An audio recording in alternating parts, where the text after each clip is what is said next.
মধ্যে যে কোটি কোটি কোটি কোটি এমন এমন বৈজ্ঞানিক তথ্য আছে, সেটা আজকে আবিষ্কার হচ্ছে, আগে কেন আমরা জানলাম না? কারণ এই কোরআন সম্পর্কে আমরা মূর্খ ছিলাম, গাফেল ছিলাম। এখনো আমরা কোরআন সম্পর্কে মূর্খ, গাফেল থাকার কারণে আমরা কোরআন সম্পর্কে আদৌ কিছু জানি না। আমরা আল্লাহ সম্পর্কে অনেক বক্তব্য দিই, আল্লাহ আল্লাহ কি আর এটা করবেন, আল্লাহ কি সেটা করবেন, তারপরে আল্লাহ তো এই করবেন, আমি নামাজ না পড়লে কি হয়েছে, ভিতরে তো ইমান আছে, আল্লাহ আমার ইমান দেখবেন না? এই যে কথাগুলি আমরা কেন বলি? কারণ আমাদের কোরআন সম্পর্কে জ্ঞান নাই। কোরআন সম্পর্কে যদি জ্ঞান থাকতো তাহলে এই কথা বলতাম না। আল্লাহ বলছেন আকিমুস সালাত, সালাত কায়েম করো এবং মুশরিকদের কাতারভুক্ত হইও না। সালাত কায়েম করো, না করলে কি হবে? মুশরিকদের কাতারভুক্ত হবে। এর চেয়ে সহজ কথা কি আছে? তাহলে কোরআন পড়লে এই কথা কি আসতো মুসলমানের মুখ দিয়ে? ভাই ইমান তো আছে।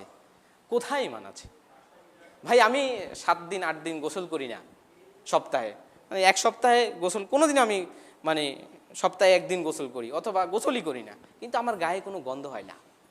এই কথাটা যেমন অবান্তর, সেরকমভাবে ইমানের যে গোসল, ইমানের যে পাক পবিত্রতা, সেটা হচ্ছে নামাজ, যেটা আমার রূহ, এই রূহকে পবিত্র করবে। সেই নামাজ আমি পড়ি না, কিন্তু আমি কি বলি?